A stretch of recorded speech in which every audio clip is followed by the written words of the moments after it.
Thank you everyone for joining. I think people will keep on joining over the next few minutes, so we can just get started for now and take any further questions or queries as they come. So my name is Pritesh. I'm the host of this webinar. I'm from Nuaware. I manage the partner sales team at Nuaware. And we are the go-to-market distribution partner for HashiCorp. Along with me today, I have the team from Somerford, which I will introduce shortly. So I have three gentlemen from Somerford, James, John, and Ed, as you see on the screen now.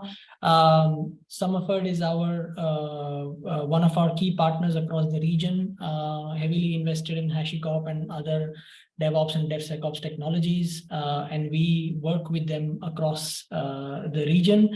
They are going to help us today provide a comprehensive overview of HashiCorp Vault and a lot of use cases that we will cover. We will also dive into key differences between enterprise and open source. So anyone who has exposure to HashiCorp or understand how it works would be very useful session for them. I see the chat is working. Yes, okay, perfect. I hope I'm audible to everybody and you're able to see my video as well. Just to get quickly started on Nuaware. So this is what we are about. We are reinventing how the world accesses and uses cloud native technologies. We were founded in the year 2016, and we started off as a cloud native business. At the time, partnered with a couple of vendors only, mainly Docker and HashiCorp. That's where our journey started.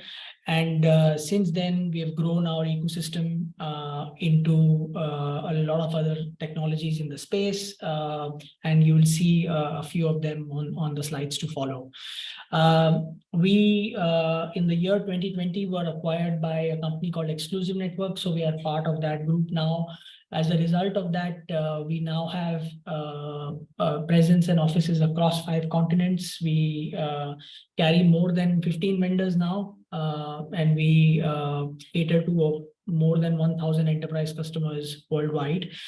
As a company, we are focused on cloud native as an ecosystem. Obviously, we want to be the one-stop shop for everything related to cloud native, DevOps, DevSecOps, whether it's related to knowledge, training, being a growth partner, or even from the perspective of helping customers and partners skill their own sales as well as their technical sales force to the market to help improve their go-to-market in general.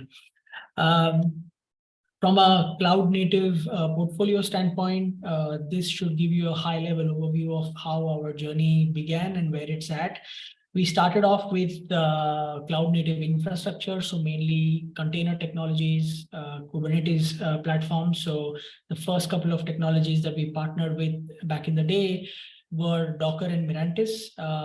Docker had the enterprise version of their solution back then, which was sold as a division to Mirantis, and now it's being taken to the market by Mirantis. So erstwhile both Docker products, but now rebranded as 2 separate offerings, Docker on the desktop side and Mirantis on the infrastructure side. Then we partnered with HashiCorp. As a result, we have a lot of use cases for the products and solutions that they carry. Terraform is one of those products which we take to market for automation, infrastructure as code. We also work with HashiCorp for console for service discovery, Nomad for Kubernetes orchestration, and we cover one small use case of feature and flag management with a company called Launch Darkly. So this is our spread as far as cloud native infrastructure is concerned. Now, as and when we took this to market, it was very natural that we also had to look at it from the perspective of from expanding to technology. So in security, in other areas where the ecosystem of cloud and cloud native exists. So then we graduated to security and a lot of technologies that we had a chance to partner with. Again, this whole motion to shift left and taking the whole shift left approach and helping organizations achieve the zero trust security approach. That's where some of the key products that we work with, mainly what today's webinar about is for Vault, which is what came in. And then we also partnered with a lot of other technologies in the space, which helped us achieve other security parameters within the ecosystem. So we partnered with Sysdig and Apiro, Sysdig for Cloud Native Application Security Platform, CSPM and CWP as they call it, and Apiro for Cloud Native Application Security. So they do anything between developer security, code security, ISC security, software supply chain security as well. And then recently we partnered with Salt and SNCC. Salt mainly for APIs and SNCC for developer security as a product. Again, I think most of you, if you have been in the DevOps space, then you may be familiar with these technologies if you have considered any security solution in the past. Coming to the last bit, which is resilience. So here we partnered with two main vendors. One with Grafana Enterprise, again very popular in the open source space. They do observability and monitoring for Kubernetes environments. And then we recently partnered with PagerDuty as well. And PagerDuty does digital operations management and response management, essentially helping a company to reduce their time to respond and their time to act as far as incidents and digital operations are concerned. So on a high level, this is the portfolio that we started off with and we have graduated into. I will touch briefly upon our capabilities for training. So we do a lot of workshops for vendors and also conceptually. So we are also a certified training provider for Kubernetes. And we offer this training in partnership with Kubernetes on almost on a quarterly basis, based on reservation.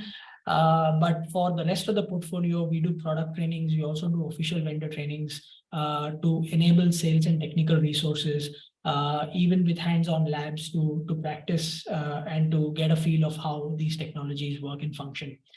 And last but not the least, this is a spread of our partial customer list worldwide. As you see, many names across different industries, whether it's commerce or banking, finance, fintech, across different regions. And just to summarize what Nuaware stands for from a presence, from a overall go-to-market standpoint, this is our spread as far as customers and the portfolio is concerned. So with that, I would like to hand over to my partner James, who will now start sharing his slides and continue with the presentation for what we are here, which is essentially for HashiCorp Vault. So over to you, James. Hey, thank you very much, Kadesh. Really appreciate that. And hello and welcome, everyone. I'm just going to have a quick run through of the agenda on screen today. We'll have a little bit of an introduction and a bit of an overview about Somerford Associates before we dive really into the meat of the discussion today. And that's all around HashiCorp Vault and really understanding the differences between the open source version, the enterprise versions, the capabilities and use cases, but also how we can help you move forward with that adoption, so you really get the maximum return on investment from your HashiCorp Vault investments. There will also be a Q&A at the end, so please pop any questions into the Q&A box at the bottom, just on your screen, and we'll get through as many of those questions as possible. If there's any other questions we don't get through, again, we'll take records of that, and then we'll come back to you to follow up as well. If we can just move through to the next slide, please. So firstly, love to meet everyone. My name is James Astley. I'm the Solutions Director at Somerford Associates. sit on the main board for Somerford, and have been at the organisation for coming up for 10 years now. In terms of Somerford, the Vault side of life, we'll go into our wider portfolio very quickly, but we're a hyper-specialised focused partner. That means that we can do end-to-end implementation, support, enablement on HashiCorp, and we also have the ability to resell license as well. Very importantly, we are headquartered out of the UK, but we do also have registered offices presence in the UAE, and I'm also based here myself. So I'm coming live from the marina, and I'm always available to meet people for a coffee, to chat about your investments, your requirements, and understand how we can support you in conjunction with Nuaware. Thank you very much. On to the next slide, lovely. So just very quickly, we have the portfolio on our screen there from Somerford Associates. Again, it's not a very broad portfolio, because the reason being, everything we have on the screen there, we have deep end-to-end capability. And I will touch on that in a bit more in a second. But really, to understand, we hold the highest levels of certification. We can not only manage your license, resell them, manage that investment, but we also have the support, the end-to-end capability to help you implement those technologies. So we really do understand everything that's on the screen there. So today is very much focused on HashiCorp, but if there's anything else you see there on the screen that you want to learn more about and have a deeper understanding about, please feel free to reach out to us after this, and we can definitely set up a follow-on discussion. If we can move to the next slide. So just a bit of background about Somerford. I've been at the business for 10 years, but as an organisation, we've been operating for over 20. We really operate across all verticals, be it across government or federal, and to financial services, retail, digital, and utilities. Really is a very broad manufacturing as well, a very broad spectrum in terms of who we work with, but primarily we work with very large and complex programs of work, and helping to solve a very diverse or very usually quite complex set of requirements. So on the screen there you can see some of the organizations we work with, and the types of areas we focus upon. Very quickly, if we move through to the next slide, sort of why Somerford question, just so you understand a bit more about who we are. On the screen is just a list of some of our capabilities, and I will drill down into a couple of those very quickly in a second. But really, this just shows how we operate end to end. We can do everything from helping you to scope, define what a particular requirement might be. We align and listen to what your business requirements are. And then we can really build out the architecture. We can design playbooks and frameworks around that. And we also operate a dedicated in-house support desk. On implementation, anything that we implement, we also go hand in hand with a dedicated project management team. And you'll hear a little bit later on from one of our lead project managers, Ed, who's on the call today, who will just be giving a bit of an overview in relation to one of our HashiCorp specific services that we provide. If we just go through to the next slide, and this is just going to build out slowly, just the final introduction to who Somerford are.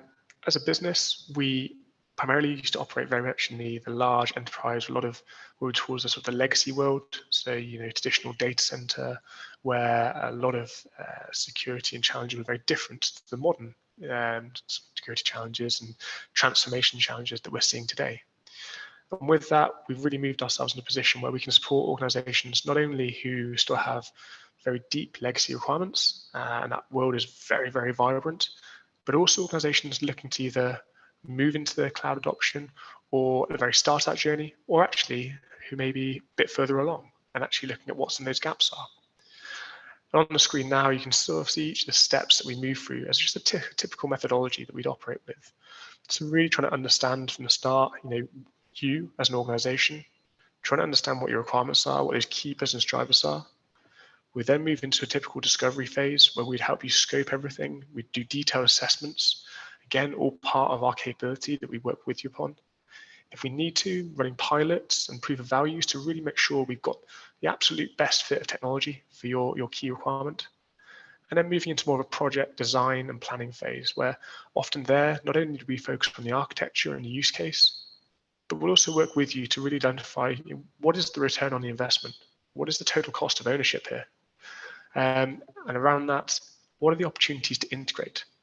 Where can we have interoperability? Where are there opportunities for us to maximize investments and also look at potential tool consolidation?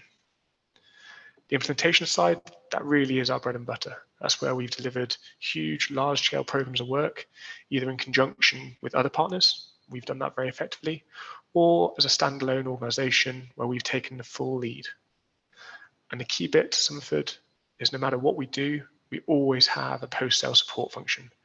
And that often comes with analyzed health checks. You have an assigned account manager, and we also move forward and enable you to make sure that whatever has been implemented, we can support it and manage it moving forward.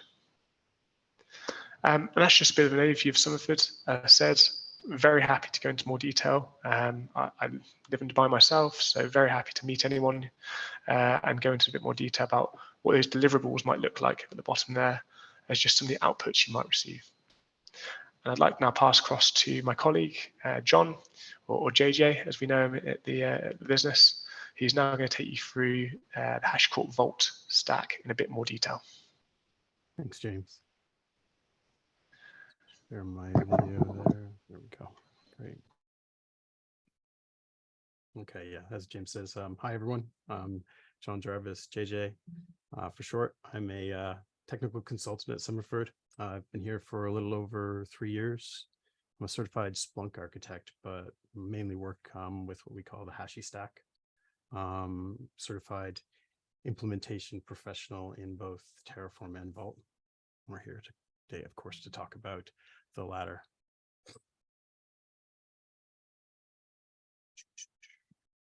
So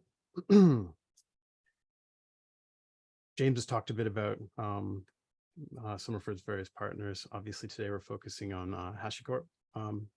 In a phrase, HashiCorp is about enabling cloud automation, really, and famously, in many circles, cloud infrastructure automation with the likes of Terraform and Vagrant before it. But there's also automating the applications that run on top of all this. HashiCorp's recommended model, largely what organizations and individuals mean when they're talking about DevOps and DevSecOps, is called the cloud operating model. I'll be talking about that quite a bit this morning. So much of what HashiCorp and Somerford, as their hyper-specialized focus partner, talk about with clients and prospective clients, it's more of a journey, a transformation that will be unique to that client, as will the end goal. And it's important to keep in mind that even in the case of a perfect fit, shall we say, the cloud operating model, it really remains an ideal, something that, with huge value to work towards, but it also needs to be balanced against an organization's many priorities. It's about enabling that automation that brings efficiency without compromising an organization's security posture. And that security posture, of course, is the focus of the talk today. All right, just for those who aren't familiar with the Hashi stack, Pritesh talked about a few of these as well. Just go through the main ones quickly, shall we say. So yes, HashiCorp is all about cloud computing and specifically helping organizations take advantage of it easily. And they don't presuppose what that looks like, much like James was just talking about a moment ago. It can be full bore multi-cloud services, all the way to a few early cloud services that an organization wants to seamlessly operate alongside a lot of legacy on-prem stuff. HashiCorp's tooling, as I've seen here, and as I say, affectionately known as the Hashi stack, can help organizations all across that spectrum. It's also worth noting at the outset that all 4 of these products have open source editions as well as more fully featured, officially supported enterprise editions. And I'll be focusing on Vault, obviously, and tell you a bit about the differences there. But let's do this overview first. So Terraform up in the top left there, infrastructure as code. This is about the new speed of business, yes, but it's also about all the good things that come with code, that consistency, minimizing the risk of humans botching things, and making sure far and wide in your organization, things are done the same and well every time. Auditor's dream, you could say. Second, Vault, secrets management. Again, it's about consistency, and where there used to be a sprawl of secrets and a hodgepodge of secrets management tooling, Now there's a centralized, resilient store with the flexibility to cover pretty much every use case, as well as improving on them. For example, in the case of dynamic secrets, which I'll get onto a little bit shortly, where even in the worst case scenario data breach, those secrets are only of limited and then diminishing utility. Third, console. This is about underpinning all those workloads and applications in a dynamic fashion that service discovery Pritesh was talking about. For example, the cloud infrastructure that you've codified and built with Terraform changes at pace, and that means your networking needs to keep up too. So think of it as support tickets for updating firewall rules are out, and automated service discovery is in. Finally, Nomad, an orchestrator like Kubernetes, but focused on simplicity in contrast to the former's complexity. Nomad's happy to work across on-prem and cloud-based workloads too, which comes back to those organizations that might just be dipping their toes in cloud, as it were. Nomad's surprisingly flexible as well. It's able to perform at the extreme of edge computing on even a hobby scale kit with very limited network connectivity. But again, today is about Vault.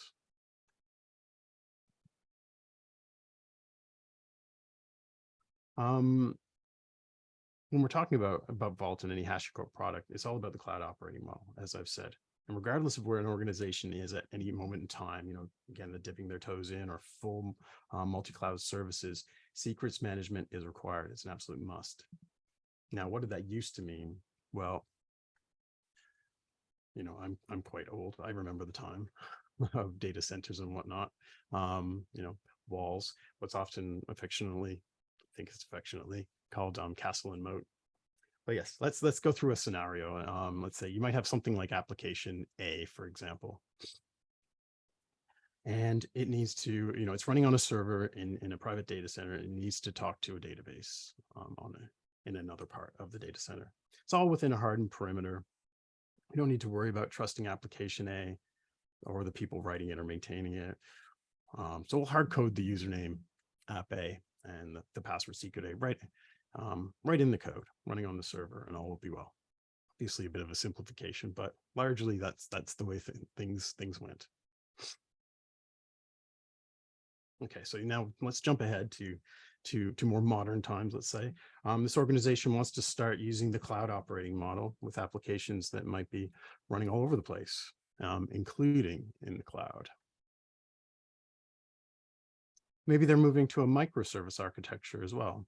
And they need to have many copies of let's call it a banking application A, to meet the lunch hour rush of people signing on with their phones, for example. Similarly, there are multiple databases to handle that load. It's a trickier problem in general, of course. How do all these applications and databases find one another, for example? But bringing it back to this secrets management, how do they communicate securely? What happens if the app A code is leaked, or one of its developers has their laptop stolen? Now we have a big problem. All that code, or certainly the secrets hard-coded therein, need to be changed, and preferably, apologies, in a way that minimizes downtime for that banking application. Okay, so this is where Vault comes in, basically. Released in 2015, we are now recently seen version 1.13 drop. So there's been a lot of development over the years. In that previous scenario, I was just outlining, Vault reduces the risk by generating dynamic secrets. I mentioned that before. So what do I mean by that? Well, 2 points to really pull out here. One, secrets are generated on demand. They aren't sitting in code or in flat files or in sticky notes, waiting to be compromised. Applications request them as needed by hitting a Vault API endpoint, the access to which is controlled by Vault policy. And two, secrets are ephemeral. That is, they have a limited time to live by default, after which they automatically expire without any manual intervention. So, for example, those credentials I talked about on that laptop probably won't work by the time whoever picked it up and tries to use them.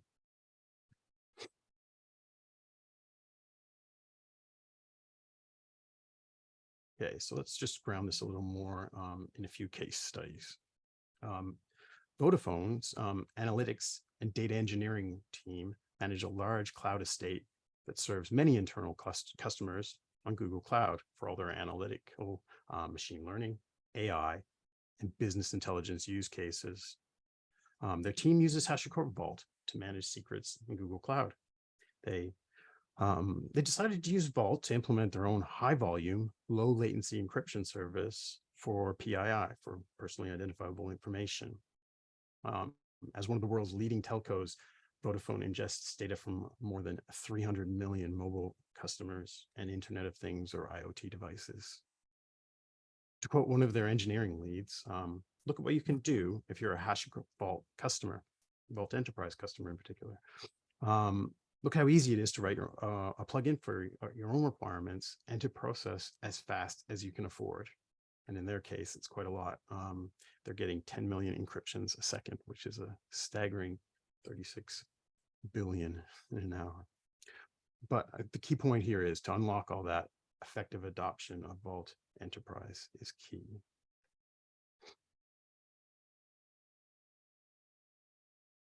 So what do we mean by effective adoption? Well, let's switch gears slightly to fintech. 80% of the top global financial companies are HashiCorp customers.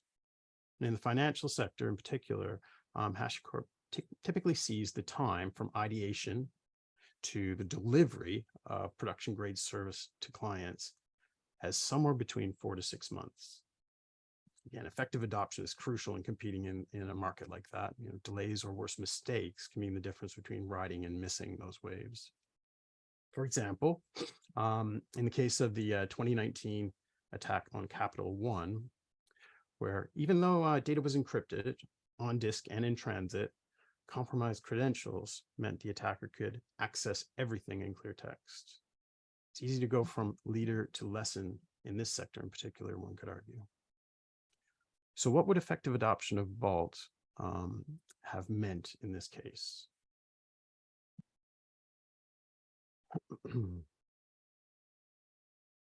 So we said that compromised credentials were a big factor in the success of this attack. Well, here, smack in the middle of this slide, you see a variation on those hard-coded credentials that I talked about earlier, app A and secret A. This time, it's actually an EC2 instance that has persistent access to a privileged IAM role. With Vault, that isn't necessary nor desired. The default is no access, or default deny it, as you might hear. Those credentials can be available to applications instantly, on demand, as I discussed previously, provided, and this is the crucial bit, provided that they can authenticate themselves to Vault, which this attacker would not have been able to do. So, bang. That's the access to the metadata service denied.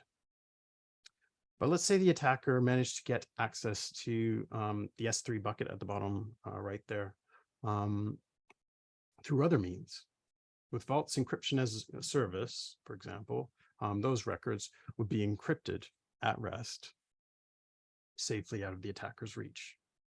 And even in the much more difficult scenario of the attacker somehow gaining access to a Vault token privileged enough to send decryption requests, it's literally one command that rotates the associated key to a new version while simultaneously invalidating the old one. So Vault would immediately stop servicing any request to decrypt the data using the old key, which you can imagine would be useful even in scenarios where the security team only suspects that maybe a key has been compromised. The point is, the organization has options, and options close to hand that work quickly. The extended duration and ineffectiveness of Capital One's response to this attack was another big lesson learned by FinTech on that day.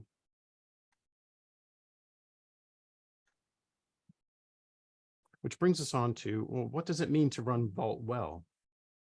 Well, if you adopt it effectively, that is, a proof of concept use case is a hit, and you have teams queued up to try it out, or clients clamoring for services that Vault underpins, like we've just discussed, you'll find yourself in a pattern that we at Somerford have seen many times.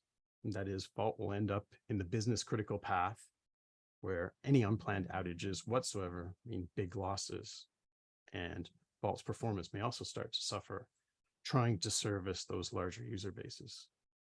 So what do? Well, it's time for Vault Enterprise.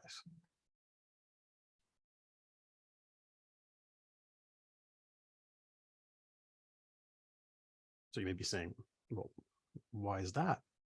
Well, simply put, we've talked about leaders and lessons, and nowhere is that distinction more obvious than around business continuity planning. Things will go wrong, and it's about what you've planned for. What have you got in place? Say you've got the open source offering of Vault. Even in the absolutely best case scenario, where you have multiple Vault open source OSS clusters, you can't replicate the data across them at scale. Are you taking manual snapshots? Because automated snapshots or backups are only available with Vault Enterprise. And then are you manually restoring those snapshots on your standby cluster or clusters? They will be well out of date when disaster strikes.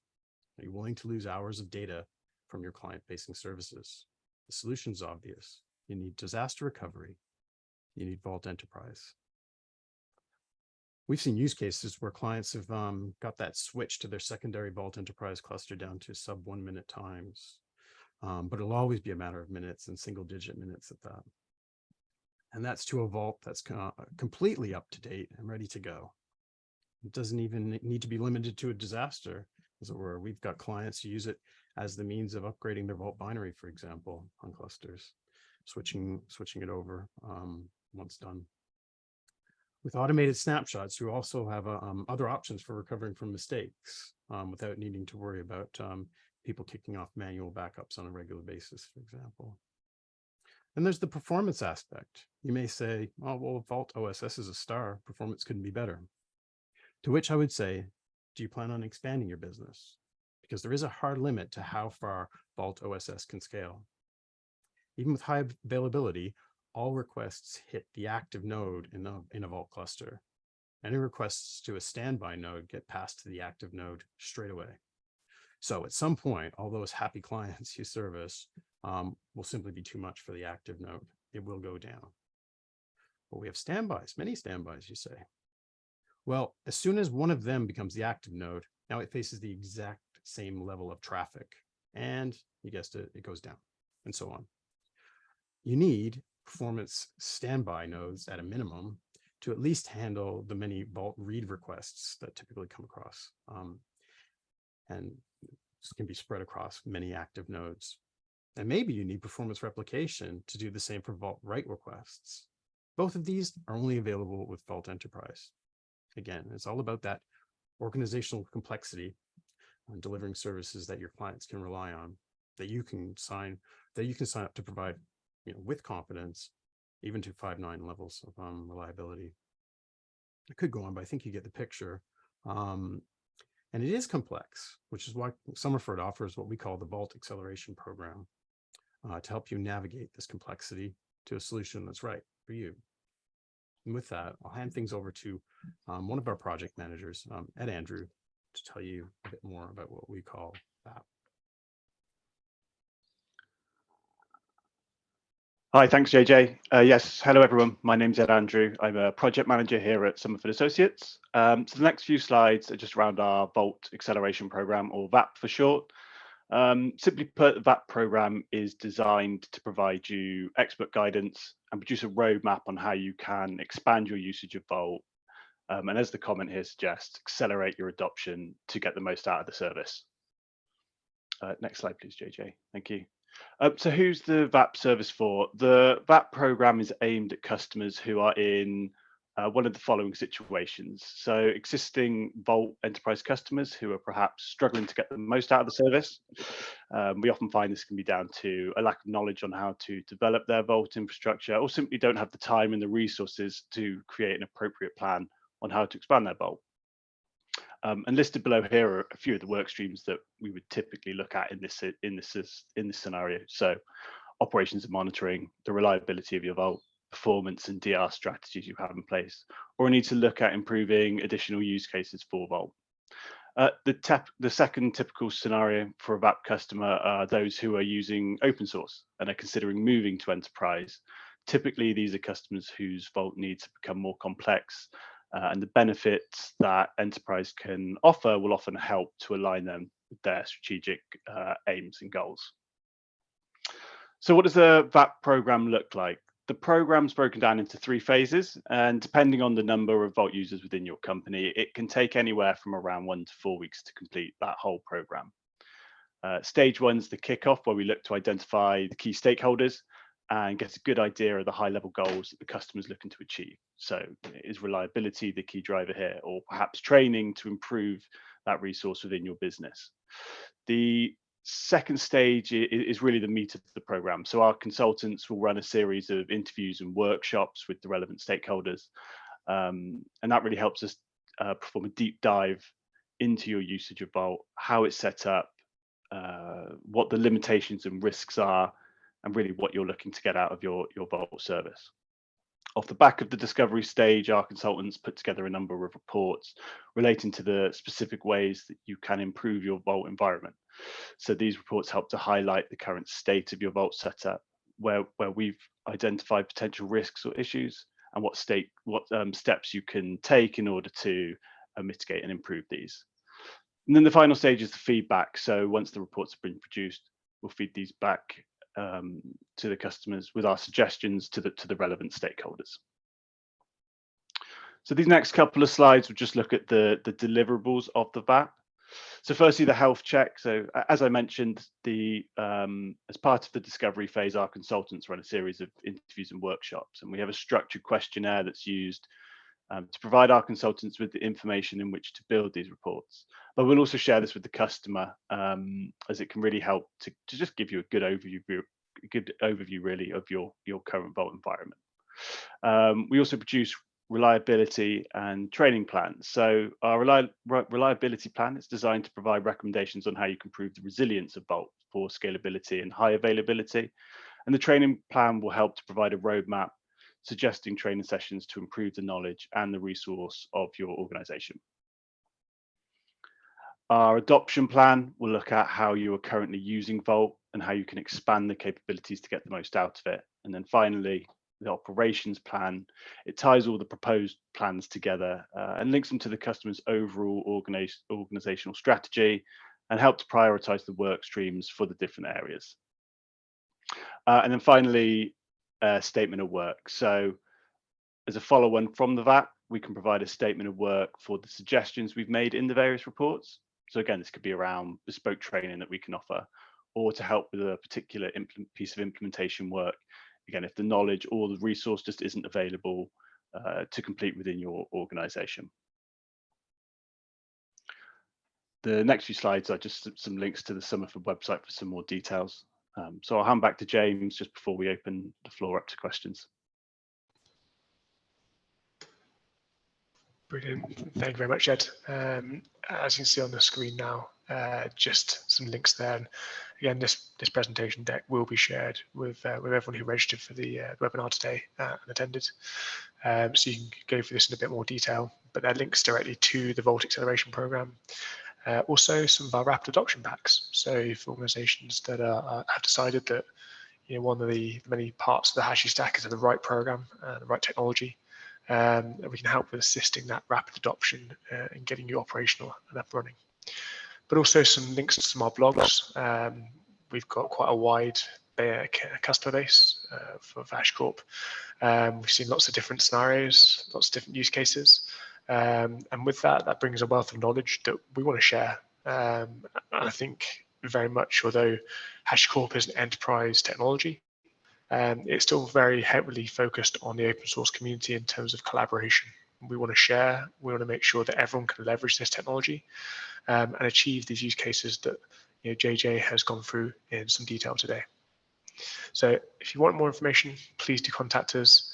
And we're now going to jump into some questions. I think there's been a few questions that have come through that presentation, just to answer some of those.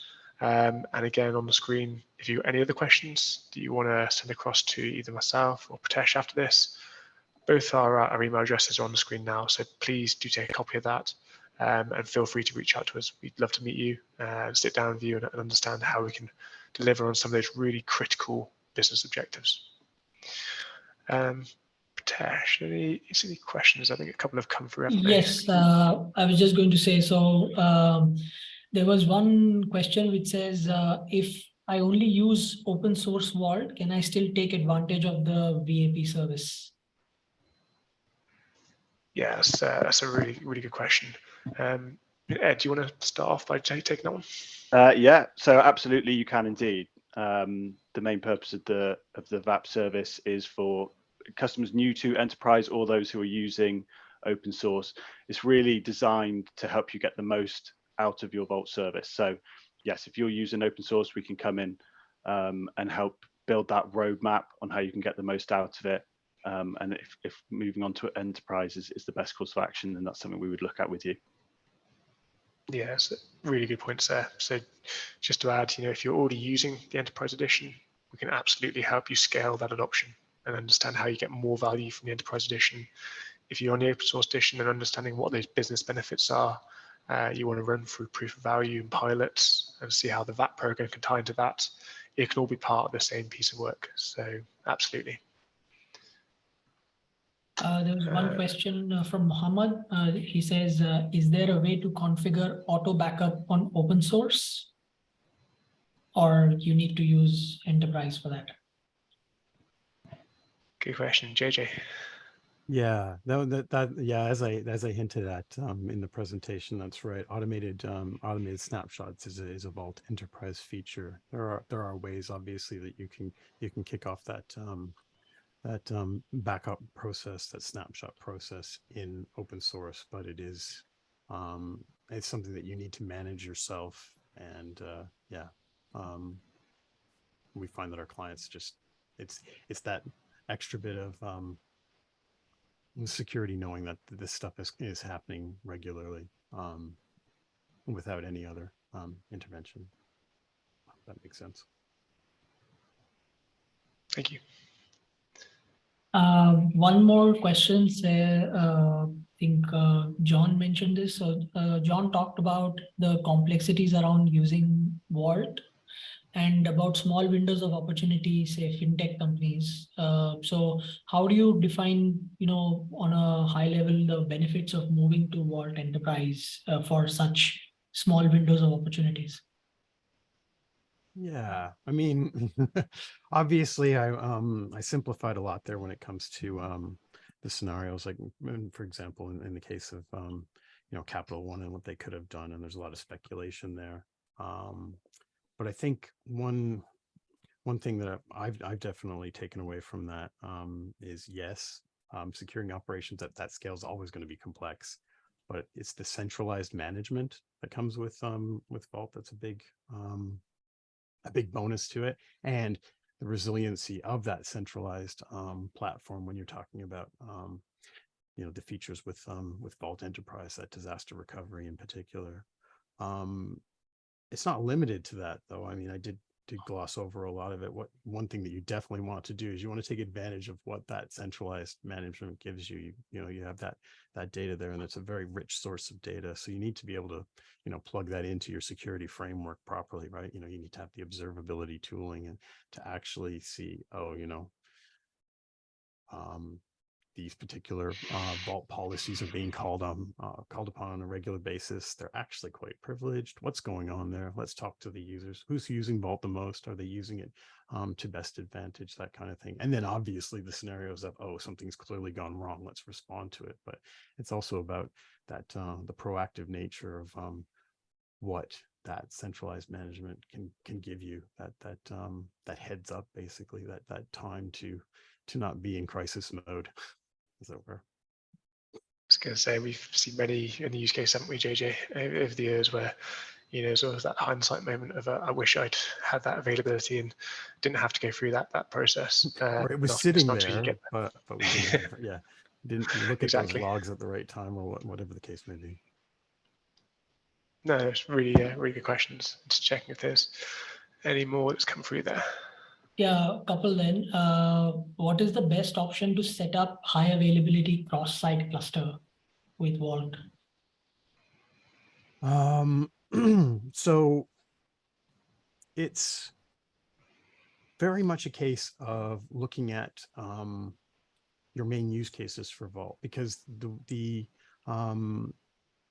architecture and the tuning of that architecture in particular is always going to be quite unique. Vault looks very different, for example, if you're looking at an encryption as a service kind of use case versus, say, application pipelines that are developed, are requesting a lot of credentials. So it's a difficult question to answer overall, but for all those use cases. But in general, HashiCorp has some reference architectures. There used to be back in the day that a console back cluster was considered the standard, but now they have a reference architecture that's kind of overtaken that with integrated storage. So your Vault is storing the data on the same servers that are running the service. So that's so broadly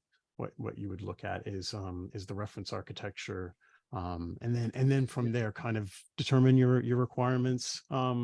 Like for example, the typical reference architecture has 3 availability zones, so that you can survive problems with the cloud service.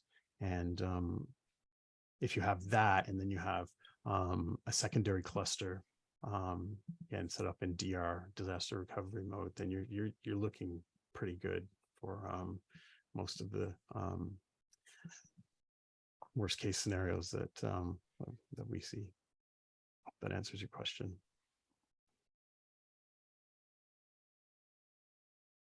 Thanks, Yeah, JJ. there is one more about the cost of WAP, and also whether you cover Terraform as part of your services portfolio.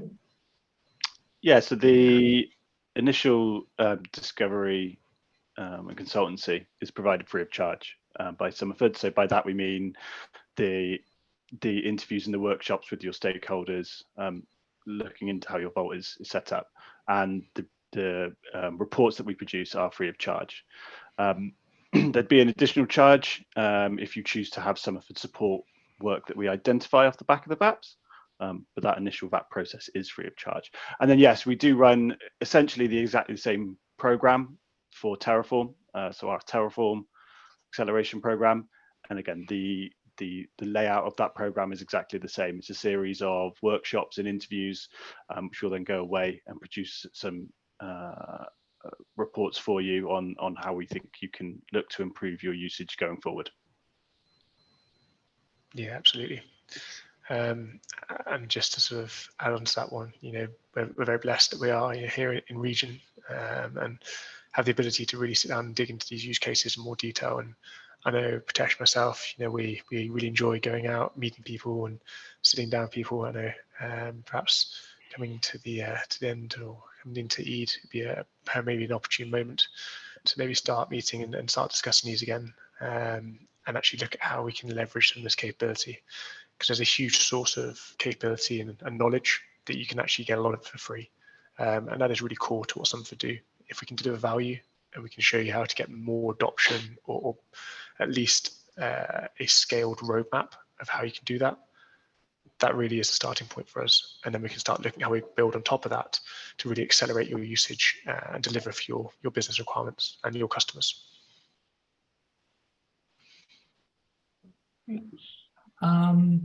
There is one more question from Mohammed. Would you please recommend training courses for beginners to operate Vault clusters? For Pritesh, can you say that again? Was that, do we have training? Yeah, any training courses for beginners, either Right. offered by you or publicly available. Okay, yeah. Yeah, so it's maybe you're aware there's the publicly there's the Vault Associate, I'll get it out in a minute, Vault Associate exam, which the idea is to give you a good overview of all of Vault's very much a Swiss Army knife. So it's a good way to get an overview of everything that it does, because it is quite a lot, to try and take in another formats. But that's self-study. And similarly, they've got a pro certification that's more about for people who are using it daily. Somerford, we have, as Ed talked about those training plans, we've got this enablement service where we kind of approach it from the standpoint of your use cases first, or where you want to go with the acceleration program, and very much cut it down to what you need to know to make the most of that. And that, as I say, that is a tailored service, so that is available as well. I am sure there's other courses out there as well, I'm sure, on all of those sorts of subscription services. I'm trying to think of the one, but now if you won't be in Vault space very long before you know the name Ned Bellavance, Ned in the Cloud, and he's got courses as well, which I can say from personal experience were quite useful as well. Hope that answers your question. What I would say as well, again, very happy to provide more guidance on that, be it HashiCorp direct specific courses that are vendor-led training. There's lots of open source material that you can read, or then we can interweave that with the enterprise edition training and enablement that we provide, and we can make those recommendations. But it does come down to, again, what are your use cases? What are you trying to achieve? Where do you want to get to? And then we can make sure we tailor the right enablement and training for you. Okay, I think that's almost everything from the chat. Unless we have something else to cover off, I think we are almost with time, so we can end the session, and we'll share the recording and the presentation with everybody who attended and registered. That's brilliant. And again, thank you very much for everyone attending. It's great to see some new faces, and I'm really looking forward to continuing exciting new partnership with Nuaware across the whole region. And as I said, I really look forward to meeting you as well, and seeing what we can achieve together. So thank you for your time, and I look forward to hopefully meeting more of you in the future. Thank you. Thanks everyone for joining. Thank you. Bye. Bye-bye.